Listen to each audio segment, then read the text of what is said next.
What's up, Renegade Nation? Before we begin the video, I want to give a shout out to our most recent Patreon supporters and YouTube members. Keenan Greenwood, YoDude48, Josh Combs, Yeet, Nicholas A. Montgomery, Silent Valor, Brendan Wells, Silverstorm Forge, Big Geek, Damn Is It, Anthony Espino, Richard Black, Owen, Fordrin, Acoleyte, Sammy Wilson, Jamie Irwin, Ollie6006, Anthony the Hedgehog, Lee John Peter Owens, Kiki, Anthony, Nia, Antonio Joia, Graffiti Turtle, Ross Lingard, T Sunset, Wolbach DKs, Goddess Gaia, Grace Shields, Midnewit, Smooth Weaver, Robin Funkhauser, Geraldine Camoan, Purex Lancer, JT Campbell, Ethan Robinson, Desi 00, The Whiskey Laddie, Austin Ramirez, Liam McCabe, King Mr. Mew, and I'd also like to give a shout out to our executive producers Joshua Fix, The Gimpster 101, and Devin Brummett. Thank you all very much for your support. If you wish to become a YouTube member, click the join button, which is down by the subscribe button down below, and if you wish to support us on Patreon, click the link in the description to find out more. We'll see you there. That is not gonna help them. Well, I'm not sure how we're gonna be able to. They took away this man's gun recently. So excited! My God.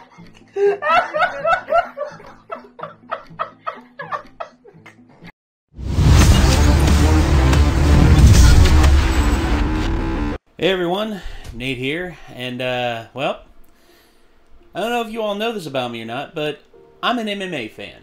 I always liked MMA ever since I think it was like the early 2000s. I'd say like 2001, 2002.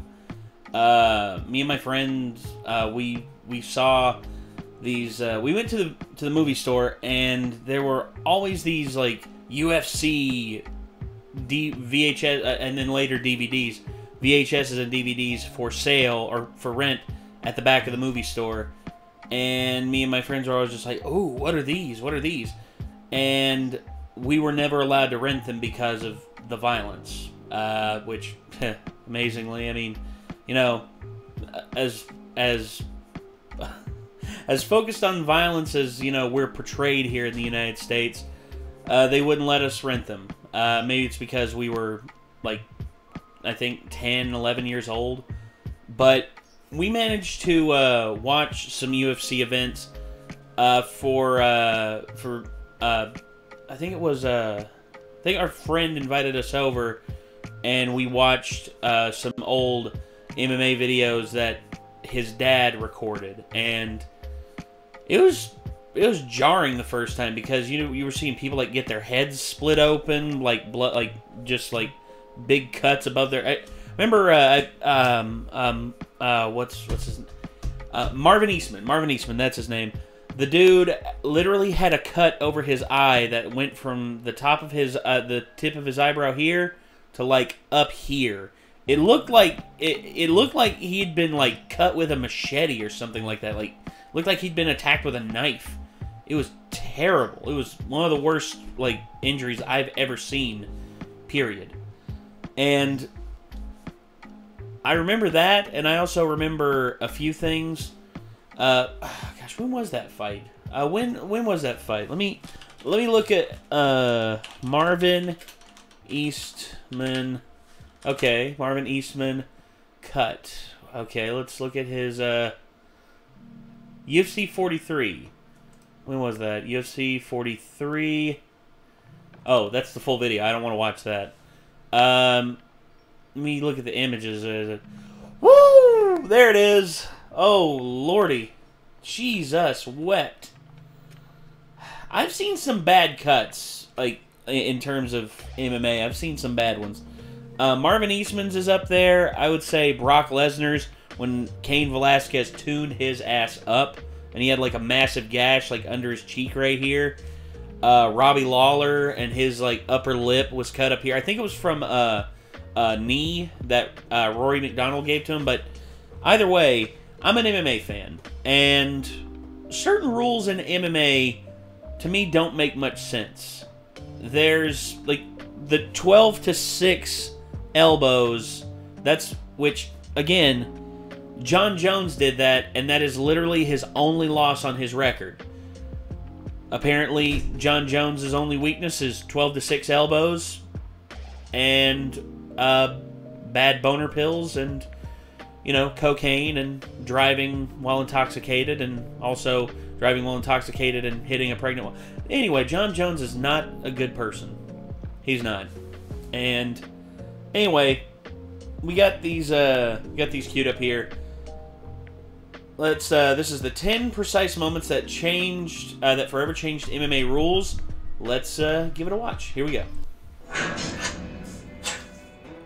One of the biggest misconceptions about MMA is that it has very few rules. Depending on how your hands are placed on the ground, you can't use certain maneuvers, you can't elbow at particular angles. Apparently, if you have a boob job, that creates a bit of an issue with getting past health regulations. I don't know. And Really? the more and more you dive into it, the more mindless minutia there is in the rule set. And so this misconception that there are so few rules stems back to the old days more than it does anything else. Ball punches, fish hooking, hair pulling, punches to the back of the head, knees on the ground, etc. used to all be legal, which for obvious reasons all became illegal. But there are also a lot of crazy rules that basically have to come about because somebody actually tried to do it. So that's what we'll get into today. Oh, is that from These Bronson? are from MMA On Point, and these are the top 10 houses sold by Acoleyte. Finally.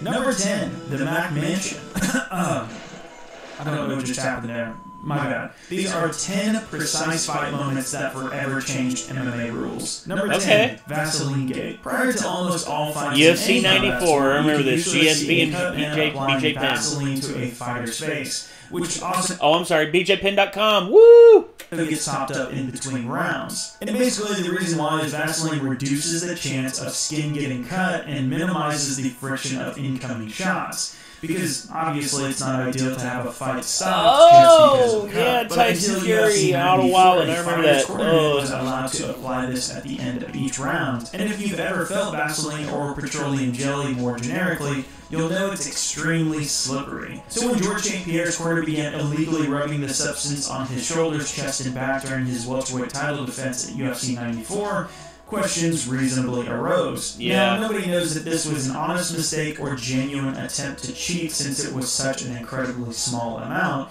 but his opponent that night, BJ Penn, was furious, and even Dana White had a brief octagon side rant. As a result of the hubbub, right then and there, GSP was toweled down at the beginning of the rounds 3 and 4 by members of the commission. So the Vaseline issue was only in play during the second rounds. But this was an extremely glaring flaw ripe for abuse, and with the extremely vocal protest of BJ Penn's camp and Dana's feelings about the entire thing, the UFC instituted a permanent rule along with the athletic commissions that employed independent cutmen to exclusively apply Vaseline moving forward to the fighters. Number 9, no more Speedos.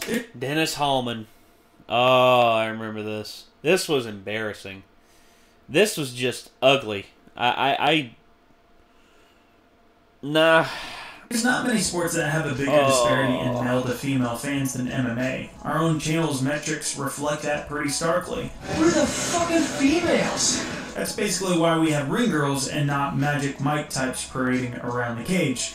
Unless, of course, you're an Invicta. But at UFC 133, Dennis Hallman didn't only fight inside the octagon, but he also ended up showing more skin than your favorite ring girl. In his TKO loss to Brian Ebersol, who already made things weird by having an arrow shaped right into his chest, I forgot about Hallman that. wore an extremely small pair of blue trunks. God, that's claiming to have terrifying. lost a bet with his teammates. And that kind of thing, but a bet's a bet, and you gotta stand up for A what you bet is a bet. Tell you what, a bet is a bet. How about you clear that with Dana beforehand? Because Dana White, I remember Dana White got so pissed about this. I think he actually paid Ebersol extra for whipping Hallman's ass. And honestly, I would have talked to Dana and been like, hey, can you tell my cornerman this? Because he's not leaving me the fuck alone. Regardless, Dana White was outraged in the aftermath, saying that he was horrified at what he saw. I'd call it disgusting. That was disgusting. And no one would ever fight in UFC again looking like that. It will never happen again, I can guarantee that. Thank you, Dana. For his next fight, Hallman would go on to pick up a submission win, but his contract was never renewed by the UFC. And although Dana claims this wasn't due to the clothing fiasco, not that many people are released on winning streaks. And to this day, if you type in Dennis Hallman on Google, Speedo and shorts are usually the first suggestions that show up with the results. The legend lives on. Number 8, 12-6 elbows. Here we are! Here we are! That fans want changed the most, especially if your name is John Jones. The most common reason why this straight up and straight down elbow is banned is because athletic commissions were afraid based on seeing martial arts demonstrations where they would break like a whole foot of ice or something dumb like that. Boards that were weakened ahead of time, you know, that kind of thing. While true that this is a factor, that's actually only part of the reason. While speaking on the Joe Rogan podcast, Big John McCarthy, who was there when the first official... I am thankful for Big John McCarthy being in the position that he was in to unify to get us like unified rules for MMA. Because if it weren't for him, MMA wouldn't have stood a snowball's chance in hell of ever getting recognized in Nevada.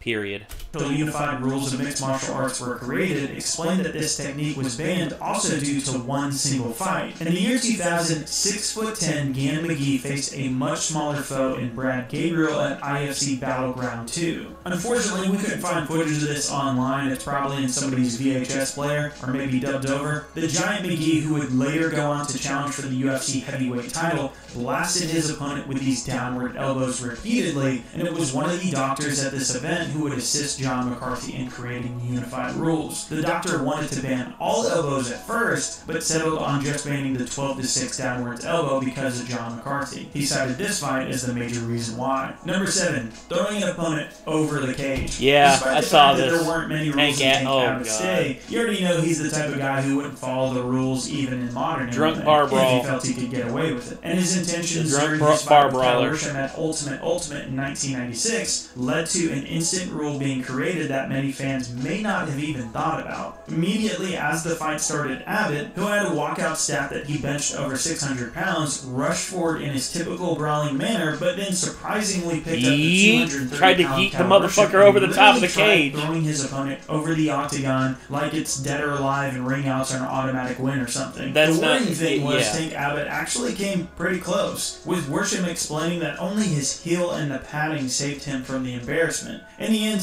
Tank comfortably got the victory, but obviously the potential for a fighter to fall 6 foot head first onto a metal platform. Bernard Hopkins, dear God. Joe Smith Jr., when he knocked out Bernard Hopkins and Hopkins fell through the ropes like that, it scared the shit out of me. Because I liked Bernard Hopkins, even though he was an asshole. I still liked him as a boxer. And, yeah, Mr. Bernard Hopkins, I'll never let a white boy beat me. Not only did a white boy beat you, he literally sent you through the ropes. Needed to be removed. Big John McCarthy soon after made the ruling within the UFC to disqualify anyone who tried to throw their opponent over the side of the cage, which also led to the realization that fence grabbing should probably also be banned. Number 6, short grabbing. In MMA today, there's minimal excess clothing, and for good reason. I think it was a Pat Miletich fight that caused this, because they literally grabbed each other's shorts for because this was allowed back in the day. Because back in the day, like in the early days, you could wear a gi, you could wear literally anything you wanted. And then the rules change. As time marched forward, the rules changed. Getting away by constantly getting disheveled or untucked like they did with the old gis, and still do in full gi BJJ competitions today. But in the case of Pat Miletich versus Mike Burnett for the inaugural welterweight title UFC back in 1998, both men's shorts somehow became a pivotal aspect. It became a wedgie competition. Throughout the entire contest, both Miletich and Burnett had a solid grasp of each other's shorts, which resulted in one very dull affair as neither fighter could break away and begin striking very often. Not only did it make for an obviously uneventful inaugural title fight to take place, but also the crowd found the whole ordeal pretty comical. John McCarthy had the unenviable task of having to fix Burnett's shorts and getting dangerously close to his junk in the process, while fans had a great view of Miletich's right butt cheek. What the fuck, man? So, short routing became instantly banned and fighters were legally unable to use them for leverage, again for obvious reasons. Patch shorts were coincidentally the first UFC shorts with the infamous tap-out logo on them, and were sold on eBay for over $1,500 in 2015. I'm sure they smell really great. Number 5, the introduction of TKOs. The very first iteration of the UFC, fights were only ended in one of 3 ways: knockout, submission, or by cornerman throwing in the towel. But even these minimal rules weren't abided by at the inaugural UFC event when Gerard Gordeau landed a massive head kick to Sumo fighter Taylor Tuli and sent his tooth soaring into the front row. That's because the original... One of his teeth. That's the other thing. Gerard Gordeau, when he kicked him in the mouth, one tooth went flying, the other tooth got stuck in Gordeau's foot. That's one thing a lot of people don't tell you. He lost 2 teeth that night, and Jesus God. Here's the thing. They wrapped it up because they couldn't remove it, because if you remove it, it would have caused more infection. So, Gerard Gordeau risked infection just to keep fighting and make it to the final round. And, yeah, I actually don't have any love for Gordeau either, because of him, an MMA fighter who was young at the time went blind in one eye because Gordeau deliberately gouged his eye multiple times during the fight. But the karmatic justice of that was that Gordeau lost the fight. This guy lost sight in one eye permanently, forever, not just for the fight or an extended period of time, forever. And Gordeau still lost the fight because it was a Japanese fighter. I can't remember his name now. Damn. The original referee understandably recognized the danger and stopped the fight. UFC founder Rorion Gracie was extremely upset because he didn't want stoppages back then at all. Basically, the loser is out completely cold, or they somehow quit through themselves or their team. So Rorion asked his friend Big John McCarthy to referee from there on out and follow this rule completely blindly, unlike the first referees did. Enter UFC 2, where Pat Smith delivered some hellacious elbows to Scott Morris from the mount. So due to the rules, McCarthy was totally unable to stop the fight. And it appears that Big John shouting at Morris's corner and Pat Smith hearing that, deciding to get up, or him just deciding that it was done, meant that the brutal onslaught was over. You can only imagine if he just didn't stop. And so after the event, in this particular moment, McCarthy threatened to Rorion that he would quit if not given the power to protect fighters. So starting at UFC 3, the concept of referee stoppages were born. Doctor or ref can stop. Groin shots. Inspired by UFC, the International Valley Tour Championship, or IVC for short, held their first event in 1997. It was a one-night tournament in which former UFC fighter Gary Goodridge Lucha Libre expert Pedro Octavio in the finals. Eye gouging and biting were illegal, but groin shots were given the green light by the Brazilian organization, to which Goodridge obliged. Striking right away but would even go further than just knee. Oh God, dude, look at the size of this guy's legs. Can you imagine what a kick or a knee would feel like to the pills from those? Whew. God, dude, that fucking hurts me. Just yeets a knee right in the balls. It was literally into Pedro's trunks to try to escape being on the bottom. When the two were standing, Goodridge got even more uncomfortably intimate with his opponent, getting a handful of his junk that forced Pedro to fall to the ground in discomfort. And yeah, all this led to Goodridge securing the stoppage victory. The IVC thankfully would create a specific rule banning a fighter from reaching into their opponent. I was the guy too. I fucking guarded my nuts too. Because good lord.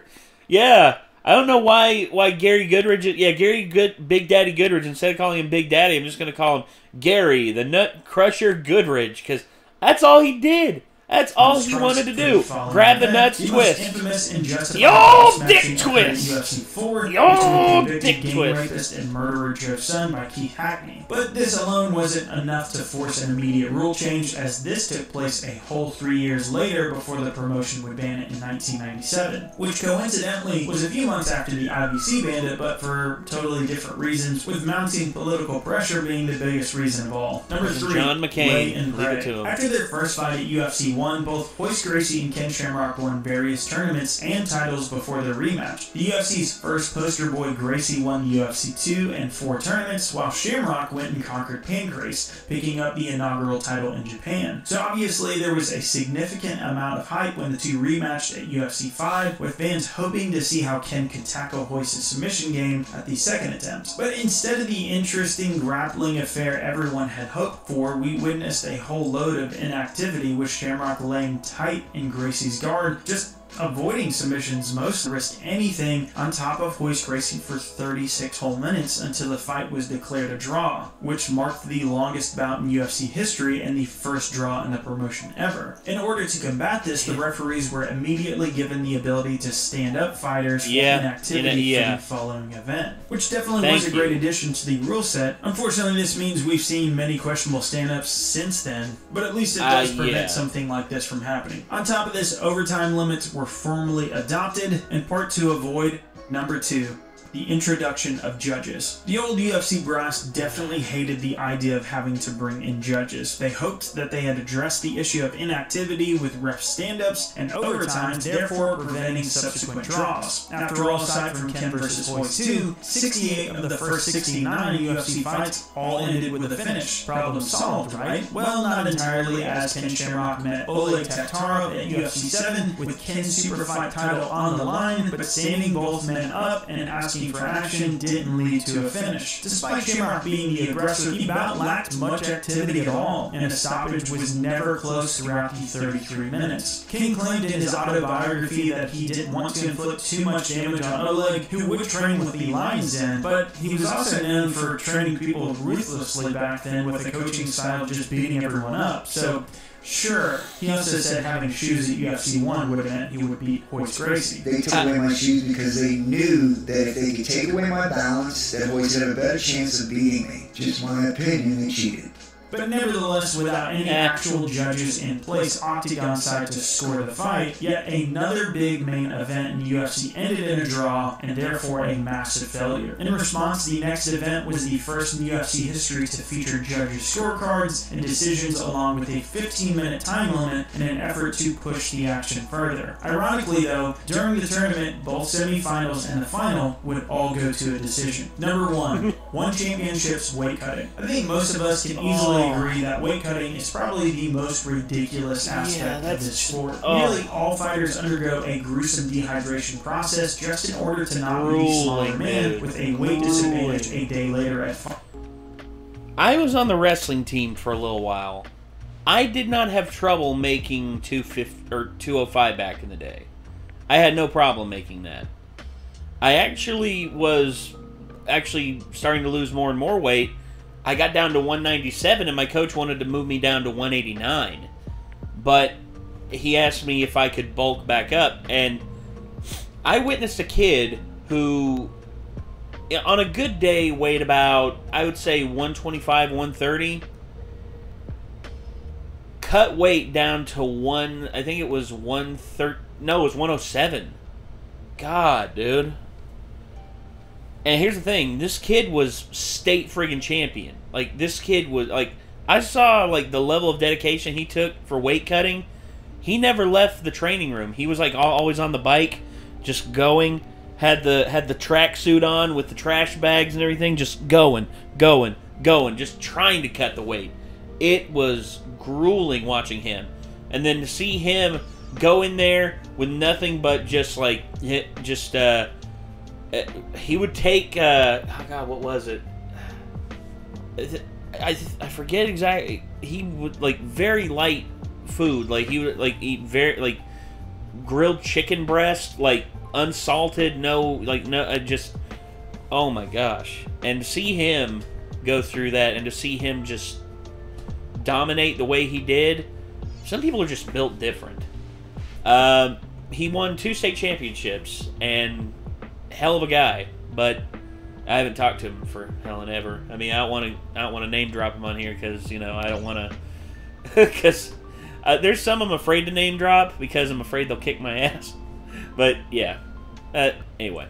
fight night. In December of 2015, 21-year-old Chinese flyweight Yang Jianbing tragically paid the ultimate price for this insanity and died after attempting a particularly difficult weight cut. It's extremely disappointing that it took a death in order for the ruling to change, but one championship made a drastic overhaul to their weight cutting protocols as a direct result, and utilized hydration tests to essentially eradicate weight cuts altogether. But there are tons of questions this still, as many fighters look noticeably big on fight night. There are examples like Eddie Alvarez, where even though lightweight is at 170 pounds in one instead of 155, his walking around weight has been claimed to be as high as 190 in the past. You should be able to get past hydration tests if you're that heavy. He's also stated that his opponents are bigger than him in one. DJ has said the same about his opponents. For Angela Lee, it's in the reverse at atomweight, where she looks bigger than her opponents. In the last month or so, they finally started posting video of the weigh-ins, even though folks like Angela Lee are still showing up needing to use a hoop, which is indicative of a weight cut. Of course, it's still possible if she's trying to stay within hydration limits and just needs that. Well, the hoop is for censorship because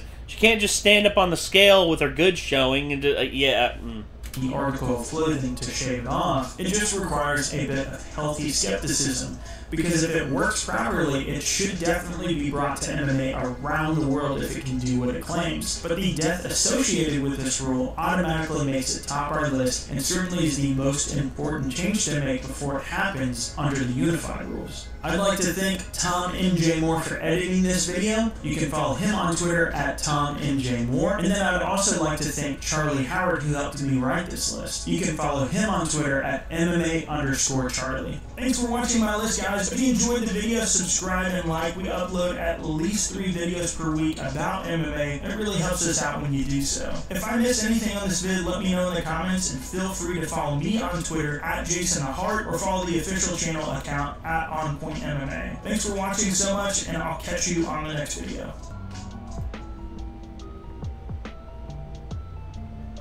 Oh yeah, it's their new content thing they had. And I also remember they also got Tommy Toehold involved on this as well. I always like Tommy Toehold. What's good, fight fans? I'm the Batman v Superman. I'm the theatrical cut Batman v Superman of MMA, Tommy Toehold. Oh God. So this you see, rule changes that benefit the fighters.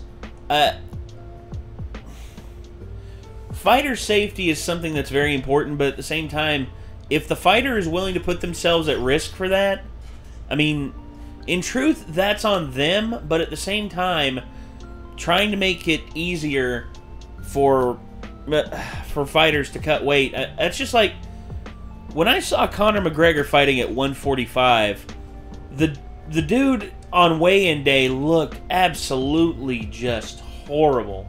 Holy crap. He looked like death on one of them. He was just like bones, and he was like, ah! Just, ugh. It was not pretty. So, the more rules, the better, in my opinion. Well, not the more rules. I shouldn't say that, because sometimes rules are added that literally make no sense. For instance, the judging one. There have been so many instances where the judges just get it wrong. The judges just get... it's not just in MMA either. It's in boxing, too. In MMA, I mean, probably one of the worst decisions I ever saw was Matt Hamill versus Michael Bisping. And I think the only reason Michael Bisping got the win was because it was in his home country. It was in the UK. So that pissed me off. And then the other one, Frankie Edgar versus Benson Henderson 2. There's no doubt about the first fight. The first fight, Benson won, hands down. So he deserved the unanimous decision win over Frankie. Second fight, Frankie made all the right adjustments, did everything right, and came in and took care of business. And in my opinion, Frankie Edgar won. But again, I'm thinking the judges had someone in their ear saying, we want Benson to be our new champion because Benson, he's the future of the lightweight division. We want him to be this guy, and we want Frankie to go down to 145. In which Frankie has gone down to 145 and has even dipped into 135, I believe. Because Frankie's a very small guy for 155. And Benson Henderson's freaking huge by comparison. Because Frankie Edgar, I believe, is like 5'6", 5'7". And Benson Henderson's like 5'10". And Benson Henderson looks like a freaking like a Greek sculpture. And Frankie's still in good shape, but still just, I don't know. But in boxing, they get it wrong as well. For instance, I actually got in an argument one time with a guy over when Canelo Alvarez fought Gennady Golovkin twice. I said, in my mind, personally, Gennady Golovkin won the first fight and the second fight was a draw. However, in real life, the first fight was a draw and the second one was a win for Canelo. And number one, it's because Canelo was outstruck.